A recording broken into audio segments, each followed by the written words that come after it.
Today we approved a decision to provide 90 billion euros to Ukraine for the next 2 years. As a matter of urgency, we will provide a loan backed by the European Union budget. Hello, my friends. Europe just signed a 90 billion euro check to Ukraine. Not charity. This is the blueprint for a European war economy built to outlast Russia. And it starts now. If you've been wondering whether the West is still in this fight in 2026, here's your answer. Brussels has proposed a 2-year, 90 billion euro loan for Ukraine. 60 billion euro for weapons and air defense, 30 billion euro to keep the state running under fire. And there's a twist. Kyiv can spend that military money where it finds stock, even outside Europe, while still prioritizing EU suppliers. Repayments only start when Russia ends its aggression and pays reparations. Translation: Europe is betting big, fast, and for the long haul. The cash could start flowing by April, if capitals and the European Parliament sign off on schedule. That's the headline, and it's a big one. What's happening right now? The EU is locking in a 2-year finance plan that covers shells, interceptors, drones, and state salaries. Why should you care? Because this is about whether Ukraine can hold the line in 2026 under heavier Russian strikes, whether NATO's credibility survives a grinding war, and whether European factories can deliver at speed without American abundance. If Europe's promise turns into production, the battlefield math changes. If it doesn't, the Kremlin's long war strategy wins by default. Before we dive in, a word on the messenger. The EU's foreign policy chief, Kaja Kallas, set the tone in Berlin, underlining that Europe will finance Ukraine's state functions and defense for the next 2 years, and that the EU's 20th Russia sanctions package is moving toward finalization. When the High Representative holds a press conference in Germany to talk about loans, sanctions, and European defense readiness, you're looking at Brussels and Berlin rowing in the same direction. That rarely happens by accident. Let's break this down. What is the 90 billion euro package? Here's the simple version you can explain at dinner. 60 billion euros, military equipment, ammo, air defense, ground systems, electronic warfare. 30 billion, budget support, keeping teachers paid, hospitals open, power plants maintained.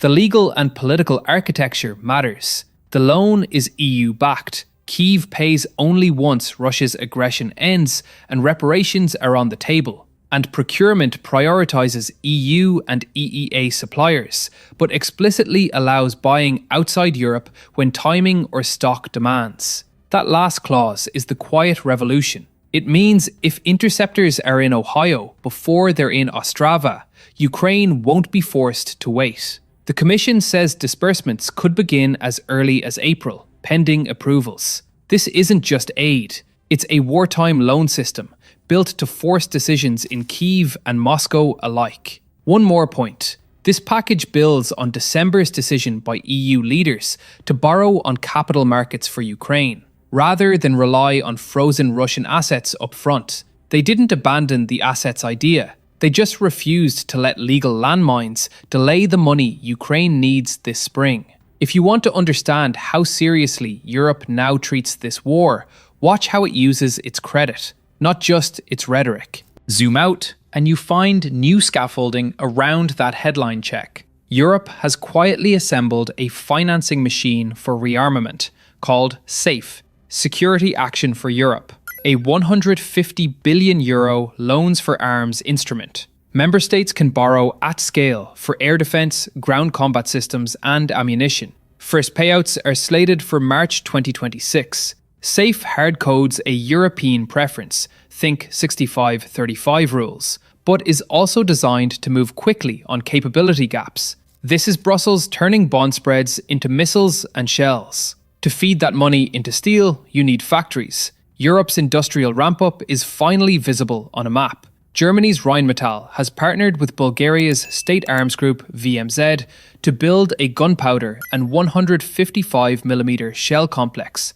a joint venture worth about 1 billion euros. Capacity targets aren't marketing fluff. Around 100,000 shells annually plus propellant charges for up to 150,000 shells and roughly 1,300 tons of propellant powder once the site scales. It will employ around 1,000 people, and crucially, it is financed in part through SAFE. This is how a continent rebuilds munitions capacity after decades of peacetime complacency, one regional plant at a time. And it's not just one factory. Across Europe, ammunition lines are expanding under ASAP and national programs. The EU's initial promise to deliver 1 million shells by March 2024 slipped badly, but the industrial fixes are underway, with production capacity targeted in the millions annually by mid-decade. In wartime economics, the lesson writes itself. Make the bottleneck your priority. Europe is finally doing that. Now, the strategic ceiling. At the 2025 NATO summit, allies agreed on a new spending path. 5% of GDP on defence and security by 2035, including at least 3.5% on core defence. That's not a press conference flourish, it's a budgeting revolution, and it's already shaping multi-year procurement and production plans. If you're trying to read the tea leaves, they spell out long war planning. A quick reality check on the markets. Defence budgets in the EU hit roughly 343 billion euros in 2024 and were expected to reach 381 billion euros in 2025, with record levels of investment inside those budgets. If you're an artillery shell, this is the boom time you never asked for. Financial firepower is finally catching up to battlefield demand. So what changes for a Ukrainian unit sitting under Russian drones right now? First, air defence. Germany has become the quiet architect of Ukraine's ground-based air shield, leading with Patriot and Iris-T systems and hustling up missiles across alliances. Delivery cycles matter more than headlines. Multiple Patriot and Iris-T batteries have already been transferred or queued, and the goal is a layered network that can withstand repeated missile drone waves, including the ugly new long-range shots Moscow is testing. Every extra radar, every spare launcher adds seconds of warning and chances to live. Second, aviation.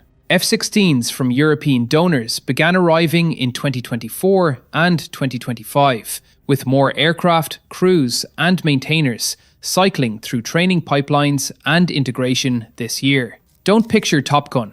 Picture a demanding, methodical process of integrating Western jets into a Soviet legacy airspace, tied into NATO-style mission planning and European air defense. The payoff is in flexibility, intercepting cruise missiles, threatening Russian glide bomb carriers, and complicating Russian air operations near the line. Ukraine's air force won't own the skies, but 2026 is the year it starts rewriting the air fight on better terms. Third, ammunition.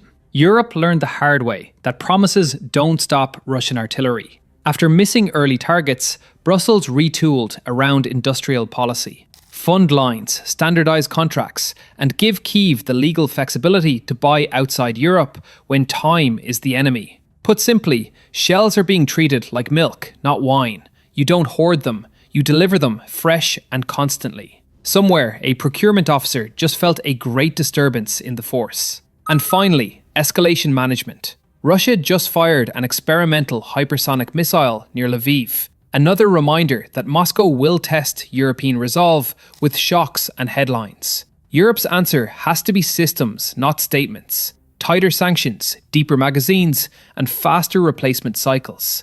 The point of the 90 billion euros isn't a number, it's tempo. Let's talk about the engine room. Germany's 2026 defense budget rises to roughly 83 billion euros, with the special fund still topping up spending. Berlin also earmarked about 11.5 billion euros of support for Ukraine in 2026, and is doubling down on air defense, missiles, and munitions procurement for itself and indirectly for Kyiv. If you compare the rhetoric of 2022 to the procurement sheets of 2026, the shift is dramatic. Berlin isn't just supporting Ukraine anymore, it's securing Europe. And that language change unlocks domestic consensus for long-term spending. On hardware, Germany has been the lead nation on Patriot and Iris-T for Ukraine, and it's buying missiles at scale for its own stocks, while enabling allies to place orders through joint frameworks. That's not glamorous TV, but it's exactly how you build depth into a war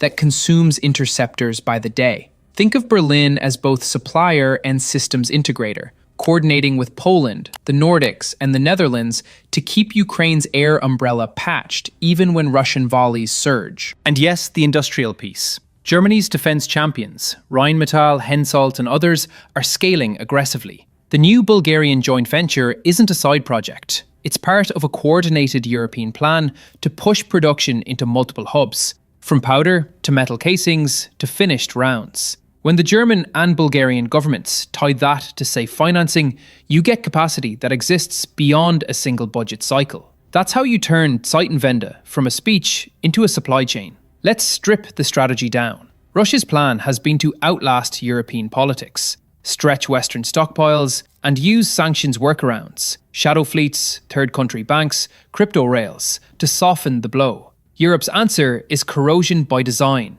Sanctions packages that target energy revenues, reinsurance for the shadow fleet, LNG bans on a timetable, and tighter financial choke points. The 19th package hit energy and logistics hard. The 20th is being prepared now, with proposals to strangle maritime services to Russia's oil and gas shipping, and to widen the net on fertilizer and luxury goods. Sanctions don't stop tanks tomorrow. They make factories slower next month. Corrosion beats collapse, but corrosion wins wars of attrition. Meanwhile, the Kremlin faces a Europe that has chosen the long haul. Defense budgets are on multi-year tracks.